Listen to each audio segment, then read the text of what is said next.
The Amazing Christmas Extravaganza by David Shannon, published by Scholastic.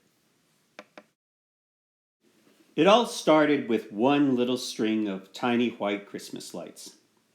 In the past, Mr. Merriweather had been happy celebrating Christmas with his wife and their children, Matthew and Sarah. Each year he made a big show of getting the box of ornaments down from the attic. Then the Merriweather family decorated the tree together and hung a wreath on the front door. But this Christmas was different. "This year we're really going to celebrate Christmas," he announced. "This year we're going to put lights on the house." They were all very excited. Mrs. Merriweather clapped her hands, and Sarah hopped on one foot. Then Mr. Merriweather hauled his ladder outside and tacked up a small string of white lights around the front window. "That's fine," he said, admiring his handiwork. He left the lights on all night so that he could see the glow from his bedroom, and he went to sleep a happy man. "Kind of a shrimpy little string of lights you got there, pal." Mr. Merriweather stopped shoveling and turned to see Mr. Clack, his neighbor from across the street. "Wait till you see my house," Mr. Clack bragged. "I got 17 strings of lights, and they blink on and off." Mr. Merriweather was suddenly embarrassed. "Well, I'm not done yet. You wait till I'm finished, and then I guess you'll see something." He pulled his hat down over his ears and went back to his shoveling. That afternoon, Mr. Merriweather gathered up his kids and drove the station wagon to 5 big department stores. He bought so many Christmas decorations that he couldn't close the tailgate. He could hardly wait to get home and put them all up. "Can we really afford all that?" Mrs. Merriweather asked when she saw the decorations. "Of course we can, honey," Mr. Merriweather said. "It's Christmas." That night he peeked out his bedroom window and saw Mr. Clack staring up at the new display. He chuckled to himself when Mr. Clack kicked some snow and stomped home. The next day, all of Mr. Merriweather's neighbors stopped by to tell him how wonderful his house looked. He had never gotten so many compliments. They made him feel giddy and full inside, like he'd just eaten a big dinner. But still, he thought, there was room for improvement.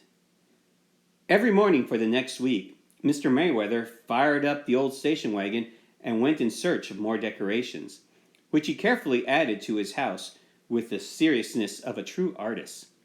And every evening the neighbors and their kids came out to see the new wonders sprouting from the house of lights. "Magnificent!" the neighbors exclaimed. "Awesome!" Matthew and Sarah's friends told them that they were lucky to have such a great dad. "Yeah," Matthew said, a little puzzled. "He's really something." Mrs. Merriweather tried to be understanding, but she was worried. Christmas Day would be here soon, and it seemed that her husband could only think of colored lights and plastic candles. She was relieved when Mr. Merriweather told her he had been to every store he could find, and there was nothing left to buy. Then she heard the hammer banging and the saw buzzing in the garage. Several days later, Mr. Merriweather unveiled what he had made. "It's truly an extravaganza," the neighbors gasped. Mr. Merriweather flipped a switch, and a recording of The 12 Days of Christmas blared out of loudspeakers. Life-size wooden cutouts filled the yard, representing each of the 12 days. There were maids a-milking, geese a-laying, lords a-leaping, and even a partridge in a pear tree. "And this is nothing," shouted Mr. Merriweather. "You should see what I'm building next." "Terrific," muttered Mr. Clack. "I like celebrating Christmas as much as the next guy, but this is ridiculous." Mr. Merriweather was no longer thinking about Christmas, however. He was thinking about bigger, brighter, and more. The next night, Mr. Merriweather was back at work on his extravaganza. "You'd better come down now, dear," Mrs. Merriweather called up to him. "The children are in the Christmas program tonight." "Sorry, no time," Mr. Merriweather mumbled through a mouthful of nails. "I've got too much to do. You go on without me." It was hopeless. Mrs. Merriweather tried to explain to Matthew and Sarah that their father was a very busy man. "I think he's gone a little wacko," Matthew said. "Hush," his mother scolded. "Don't talk about your father that way."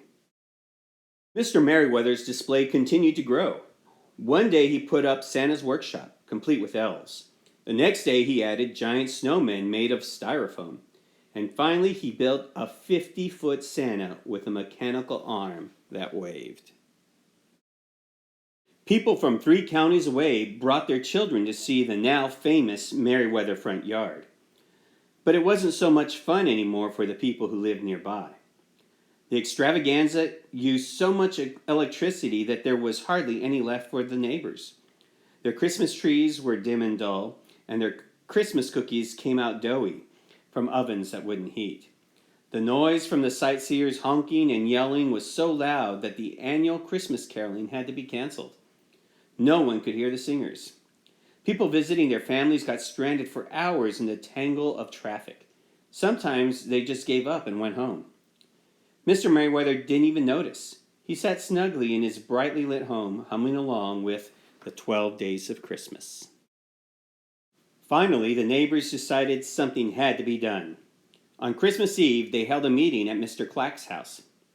"Let's call the cops," someone shouted. "Let's take him to court," screamed another. "Now, wait a minute," said Mr. Clack. "We don't want to look like a bunch of Scrooges." Just then, all the lights in the neighborhood went out. Up and down the street, everything was black. Everything, that is, except the Christmas extravaganza, which glowed brighter than ever. "That's the last straw," roared Mr. Clack. "I don't care what people think. I say we tear it down ourselves, tonight."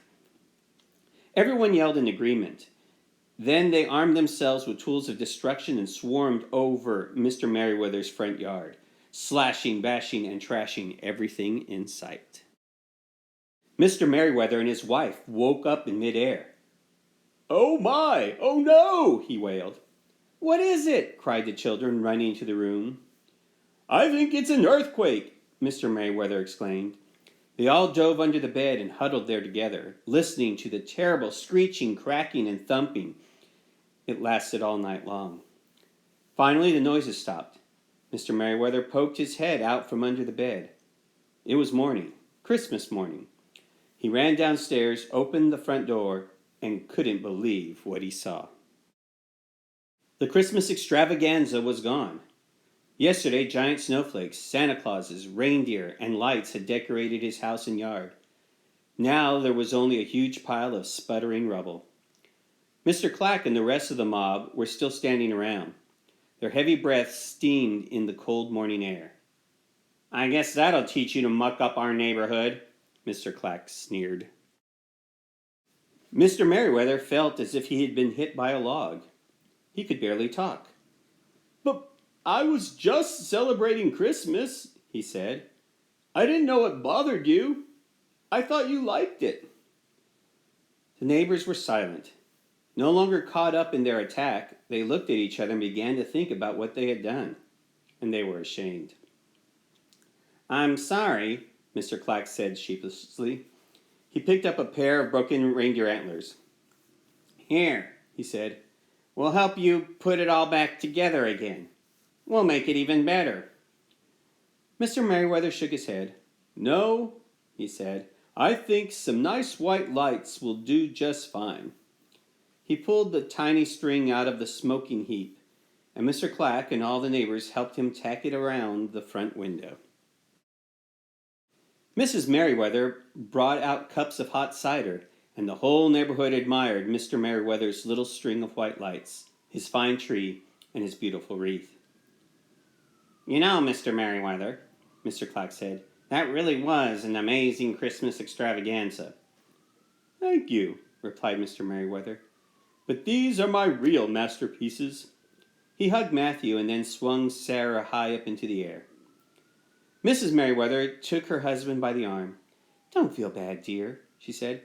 "Everybody should be able to celebrate Christmas in his own way, whether it's with lots of lights or none at all. Yours just got so big there wasn't room for anyone else." "Well, I've learned my lesson," Mr. Merriweather said with a sigh. I guess I got carried away." "I think everyone did," Mrs. Merriweather said. "But I'm proud of you. I didn't know you were so artistic." Mr. Merriweather smiled. He gazed at his children, his friends, and his big mound of junk. He noticed that several large pieces of wood were still in good condition. He wondered, out loud. How many days till Easter? The end.